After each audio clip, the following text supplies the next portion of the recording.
Energy FM. Same. Pero iba dito sa 106.7 Energy FM Pangga. Huwag mo sabihing radyo, sabihin mo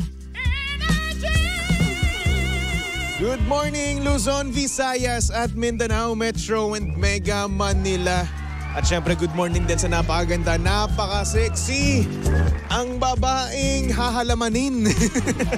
Ang babaeng laging nagpapanik. Panic mode palagi. DJ Lindsay, good morning. Good morning, baby Toby. You're so red today. You're so pretty today. Ay, thank you so much. Alam niyo ba kanina Pangga, hindi niyo man nakita, no? Pagkapasok dito ni DJ Lindsay, nagpa-powder pa rin sa mukha. Hindi, nagdadust ako ng makeup sa mukha. Kasi sabi ko, wala, may makeup pa pala ako. Nagdadust? Ano ibig sabihin ng nagdadust? Tatanggal ng pagbe-bake ng powder. May ganun pa pala, May no? ganon. Kaya, yun, sorry na. Okay lang naman, maganda ka pa rin naman. Ay, thank you. Ang gwapo mo naman today. Sige, ha? Tingnan mo. Magbulahan lang tayo, ha? Hindi, tingnan mo. Ang ganda ng rehistro ng mukha mo sa camera. Sige. Ano ba gusto mo? Hindi, busog na ako eh. Next busog. time na lang. Ay, wow. Oo. Himala, Yeah. Casino. Alam mo, malapit na ngayon yung 13th month. Oo, nalalapit na. Alam mo, may nabalitaan ako sa'yo. Nakakaloka to, tinanong yung head ng accounting namin. Ang kapal ng mukha mo, baby Toby. Uy, hindi ka naman. Ano makapal na mukha ko dun? Ayaw mo malaman? Hindi, ibig ko sabihin. Ayaw mo malaman? Grabe, alam ko na. Naikwento na nga sa akin, tapos naikwento rin. Sabi ko, paano nyo nalaman? Si baby Toby, tinanong si Ma'am Beth. Sabi ko, ang kapal ng mukha ni baby Toby. Hindi naman makapal yung mukha ko. Hindi naman, nasaktuhan lang talaga. Nandun kasi ako sa likod, nagugupitan ng kuko. Tapos si Sir Noli, eto si Sir Noli kasi sinabi, kay Ma'am Beth, alam niya ni Ma'am Beth. Hindi ako naman tinanong ko. Nagtatanong lang naman ako eh. Malaki pangangailangan, baby Toby. Oo. Gina G, gipit na gipit. Huwag ka na maingay. Hindi, huwag ka mag-alala, hindi ka nag-iisa. Diba? Sabi ko sa iyo eh. At least sa balitaan natin. At least, may idea ka kung kailan. Hindi kasi kami ni Kuya Jun, parang kami ni Chairman, parang surprise me na lang, ganyan. Tapos sabi ni Kuya, ni Chairman, hindi, ganito daw sa gantong araw daw. Sabi ko, paano mo nalaman? Si baby Toby, tinanong si Ma'am Beth. Sabi ko, grabe ang mukha talaga. Wow, salamat Grabe. Grabe yung chika, no? Kasi kahapon, diba? sinabi ko lang yan kay kay Kuya Jimbo. Tsaka kay Kuya Chico. Doon ko sinabi. Nasabi rin pala. Hindi ko alam kung paano nakarating kay Chairman. Tagus-tagusan na ngayon, ha? Hindi ko alam. Kuya Chairman, sino nag-splok sa'yo? Kuya Chairman tuloy. Baka mamaya ako pa madali dito. Ayan, in-announce na natin ngayon. Wala naman tayong sinabing date. Pero kayo naman, huwag ka na kayo maingay, ha? Oo. Good morning sa mga nakatanggap na ng 13th month. Yung iba ba nakatanggap na? Yung iba, alam ko, nakatanggap na. Yan taray. Sana all, no? Ang dami niya na naman pera, no? True. Ay, naku, yung iba rin, nakakuha na rin ng mga sick leave nila. Ay, oo nga pala. May ganyan nga pala. Kasi syempre yung sick leave kasi bayad dyan di ba? Oo. So, ayun, yung iba nakakuha na. Pero hindi pa dapat ang sick leave nga ang pwedeng, alam mo yun, mabawasan. Tapos yung VL, yun yung pwede mong, dapat yun yung talagang kahit i-cancel mo or what, pwede. Anong pwede? I mean, yung sick leave. Hindi ko mag-gets. Ano maintindihan yung sarili ko? Hindi kasi di ba ang pinabayaran talaga is yung, at hindi nako-convert into cash yung sick leave. Vacation leave yung hindi nako-convert into cash? Ay, yung vacation leave ba yun? Oo, sick leave yung nako-convert. Oo, ba, kakatanong ko nga lang kahapon eh. Sorry, ang gulo ko kausap. Mamaya kapag medyo kalmado na yung isip ko. Pero yun yung tinanong isa ko sa tinanong kahapon. So ayun nga, sinabi nga, huwag na natin pag-usapan dito. Okay. Baka mamaya madali ako dito, ma-HR ako, Brad. Sigurado yan. Nakikinig pa man din sa atin ngayon. Ang lakas-lakas ng doon. Ang lakas-lakas ng radyo doon sa HR natin. Uy. Hindi ko binuksan. Hindi sa loob mismo ng HR. Iba pa yun nasa hallway. Hindi galing ako kay Ma'am Dulce kanina. Yun, buti na lang. Wala sila doon. Hindi na talaga. Ay, nako. Anyway, change topic na tayo, DJ Lindsay. Baka mamaya, mayari pa tayo dito, di ba? Oo nga, ang aga-aga. So, syempre, since pinangalanan nyo ko, di ba? Nisblock nyo na ako pala yung nagsabi namang ganito-ganyan. Dok, mayayari. Imbes na kayo. First time in the history, talaga may nagtanong sa head ng accounting. Uy, sorry na naman. Tama na. Anyway, DJ Lindsay, pag-usapan na natin yung ating sender kanina, no? Eto nga kanina, bago-bago pa lang daw sila ng kanyang jowa. Ay, ang sweet niya. Oo, ito pa yung phase na kung saan sila pa yung mag-a-adjust mismo ng kusa, no? Hindi pa magdi-demand, no, ng time.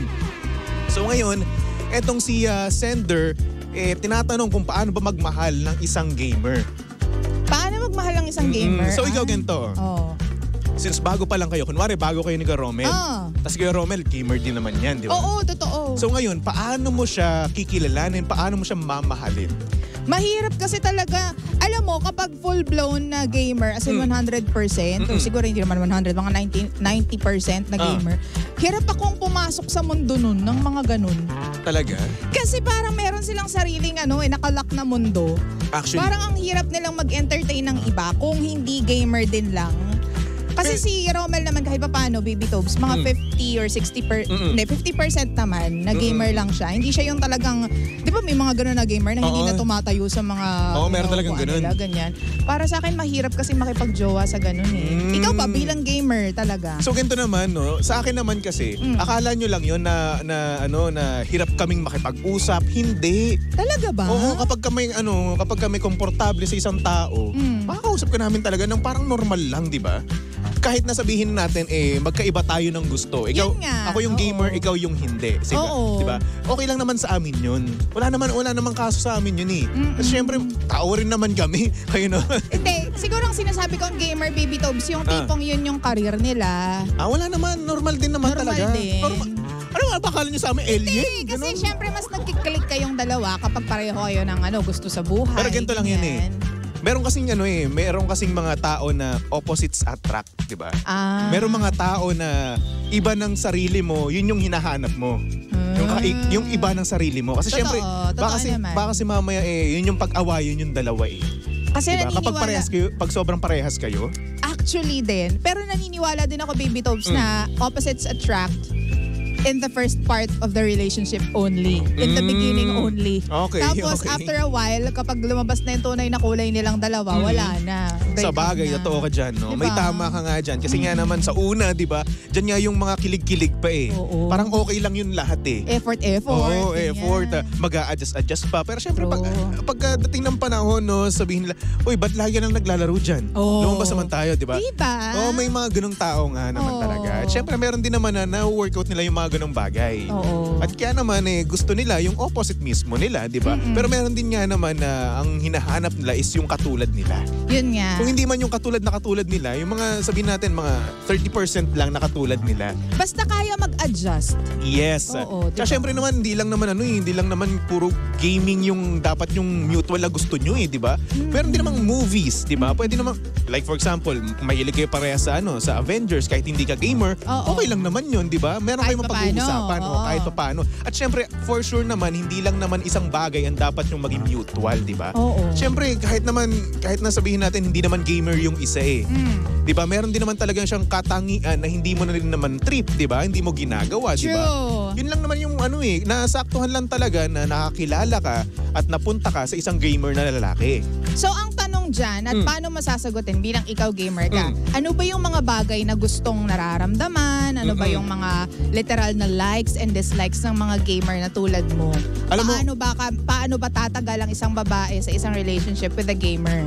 Alam mo, para sa akin, no, kung gusto mo maging sweet sa isang gamer na lalaki. Paano? Since sabihin natin nandun siya sa bahay nila. Bigyan mo ng gaming console? Hindi naman yung ganun. Mahal naman mag-gaming console. May mga, mahal mo talaga. Sige, pwede naman yung ganun. Oo. Di ba? Alam mo, para sa amin, no, wala naman yan sa pera or sa pagbili ng gaming console. Di ba? Kahit na sabihin natin habang naglalaro kami, tumabi lang kayo sa amin, magtanong kayo sa amin. Magtanong kayo na, uy, ano yan? Tapos, promise, ibang klase yung kilig nun sa amin. Sisipin mo, di ba? Interesado siya mismo sa ginagawa mo. Interesado siya na malaman kung ano yung ginagawa mo doon sa laro na yun. Totoo nga naman. Diba, isipin mo, tas sasabihin pa sa'yo, turuan mo nga ako niyan. Ay, nako, sinasabi ko talaga sa'yo, yan yung dream ng isang gamer. Promise. Feeling ko hindi lang ng gamer gamer, baby Tobs, mga lalaki in general. Actually. Yung tipong kapag halimbawa feeling mo super galing mo sa isang bagay, tapos nagtanong sa'yo yung babae na walang kaalam-alam, di syempre ikaw naman parang magpe-play, play idol ka dyan na, eto, ganito yan. Tama ka dyan. Ito, ganito yan, huwag kang patanga-tanga dyan. Hindi naman patanga-tanga. Hindi, ibig ko sabihin, kumbaga kung saan ka expert, parang yun yung yun yung paninindigan mo na, magaling ako dito, ganito yung gawin mo, di ba? Tsaka kahit na nasa rank game kami, tapos basta tinanong nyo kami na turuan mo kami niyan, turuan mo ako niyan, di ba? Talagang mag-e-exit talaga kami dun sa lobby na yun at tuturuan ka talaga namin. Kasi syempre, iba, ito hindi ganun ka, sobrang rare ng klase ng babae ng ganun. Yung tipong talagang aalamin kung paano yung laro na yan, di ba? Talagang interesado talagang malaman yung gustong-gusto mo sa buhay. Totoo ka dyan. Siyempre, di ba, lalaki kami, di ba? Yun lang naman, imbis nga kami lumalabas, nandun nga lang kami, di ba? May ganyan ka nang naging girlfriend? As in yun, totally na talagang into gaming because you were into gaming or you are into gaming until now. Wala bang ganyan?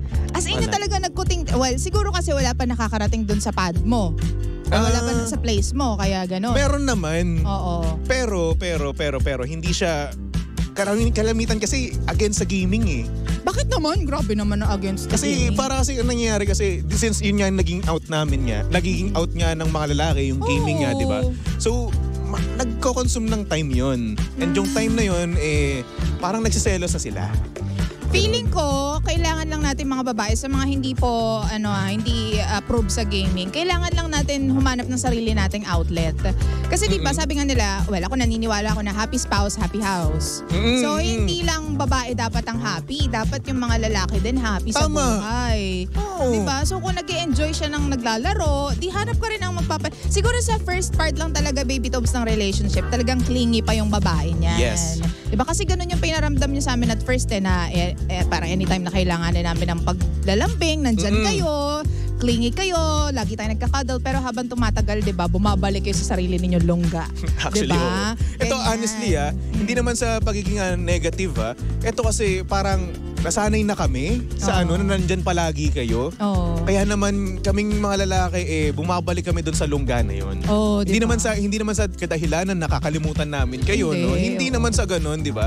Kumbaga ito lang yung pang-out lang talaga namin kasi baka naman kasi mamaya kahit na sobrang stress na namin sa work, 'di ba? Tapos i-stressin pa namin kayo.